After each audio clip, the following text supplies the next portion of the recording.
Coming off the best episode of the show, episode 8, The Lord of the Tides, still managed to be really good. We do go through a time jump within this episode, but I don't think it was as bad as it was in episode 6, where they skipped over multiple plotlines and threw us into the endpoint of a lot of them, like with Daemon Targaryen and Laena's family. Here in episode 8, everyone was essentially isolated in their own locations, so there was nothing crazy that happened to warrant an entire episode to happen in that time. It would be nice to see some things like the fallout of Laena's death and the conspiracy that brings about, Alicent having to rekindle her relationship with Viserys, Aegon having to marry his sister, Rhaenyra's kids having to meet and get along with Daemon's and that new family dynamic, Aemond overcoming any limitations of having one eye, and maybe even some action with Corlys in the Stepstones and how he got injured. Like, that would be a good endpoint for an episode that then leads into this one. There's enough there where they probably could have done one episode, which would have been good, but this at least isn't the worst example of them time jumping. I just feel like this season could have made for a great 13 episode season instead of 10 and rushing as a result. They also do give us a scene between Rhaenyra and Rhaenys, which I think was much needed because that's such an interesting point of conflict in regards to Laena's fake out death and Rhaenys having her suspicions, but I wish that was addressed right after the death of Laenor, and maybe we see the wrath of Rhaenys, which would then be contrasted with this scene where she cools down since it's been multiple years since that event. And from my understanding, they'll be easing off on the time jumps because we've essentially arrived at the meat of the story now. With that one negative aspect out of the way, this episode only has upsides from here. I want to address by far my favorite aspect, which is Viserys Targaryen in basically every scene for this episode. The culmination of all his rot and every small detail that has been building throughout the season, from the subtle way he acts, his energy, appearance, the way he holds himself, walks, and even breathes, has been utterly exasperated.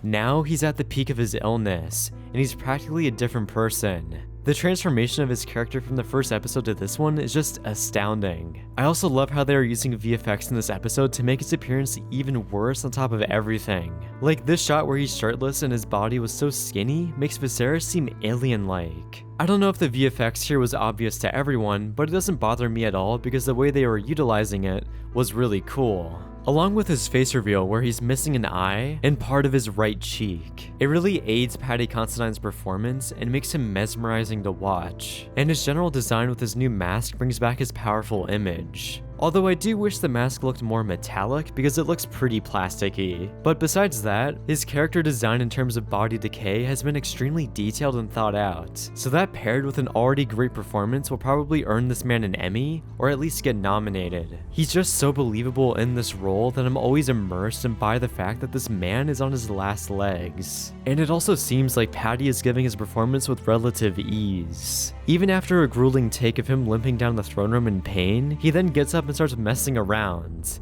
Like, I just love this visual so much. Which, going into this scene, it's kind of ironic in a sense how Viserys showing up in the throne room was such a shocking moment. The amount of strength on display here is really staggering, and the writing I think is impeccably done in this moment. Because up until his arrival, Rhaenyra is basically fighting a losing battle. Alicent and Otto are clearly biased, and Vaemond has a good point in that he wants the blood of Valyrians to stand the throne of Driftmark. Up to this point, we are basically ruling out that Viserys won't be able to help Rhaenyra, so it was a great twist for him to suddenly show up here.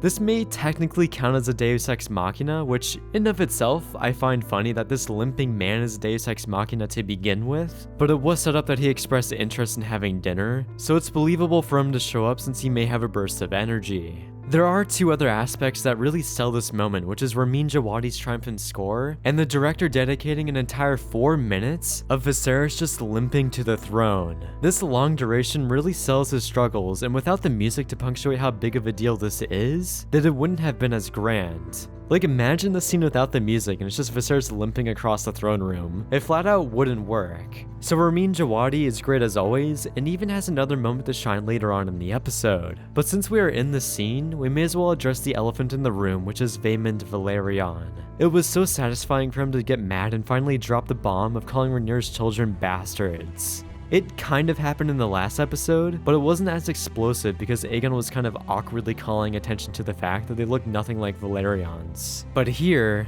Vaemond is so emotionally charged that it's immensely satisfying when he yells that word, and it echoes throughout the throne room.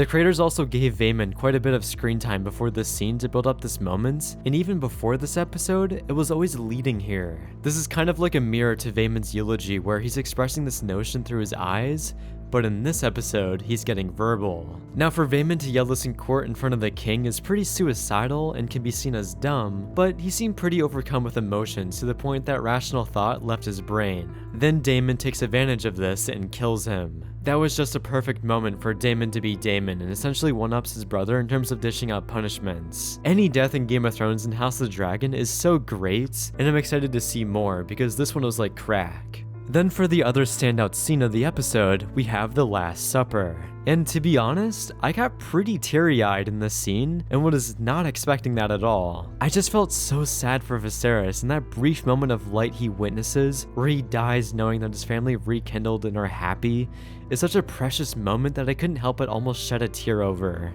That in this moment is definitely aided by the fact that Ramin Djawadi is slaying it on the violin, which on its own would probably make me cry anyways. So the pairing of these two aspects was like a perfect storm to make me break down in this moment. And it's also not just seeing Viserys' last happy moment in life, but it's also the calm before the storm. This is the final good moment these characters will share together before the knives start to come out.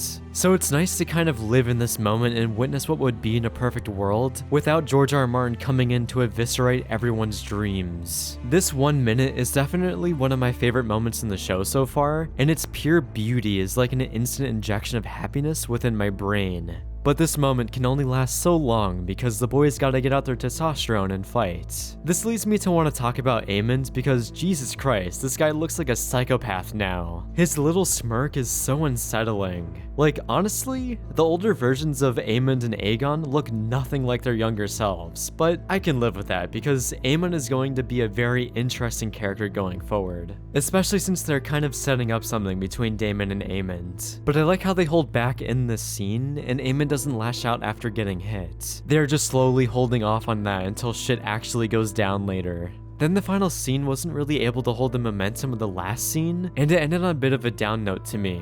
I don't really like how Viserys was just rambling on about the prince who was promised again, and Alicent interpreted that as him talking about Aegon. Like, I know she'll basically take anything at this point as an excuse to seize the throne for her family, but come on. The man is just rambling and she should know this. It comes across to me as the writers kind of manipulating the audience to feel like everything is fine, just for it to not be. And the reason for it to go awry was kind of silly, even though it makes sense. I just wish they had a better reason for Alicent to latch on to contest Rhaenyra, rather than her listening to her husband blindly ramble about something that he probably does every night. But whatever. Now I'm kind of associating Game of Thrones to why all the bad things are happening in House of the Dragon, and that's not a good thought either.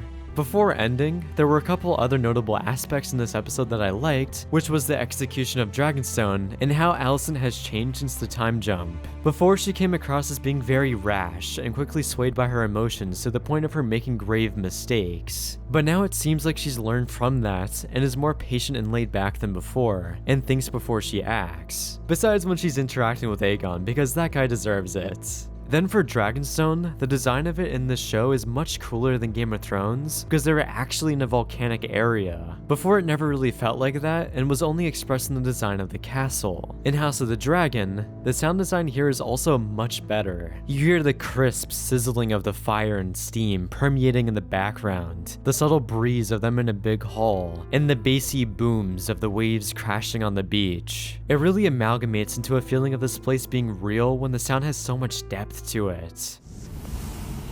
And landed. Meister. Goesi.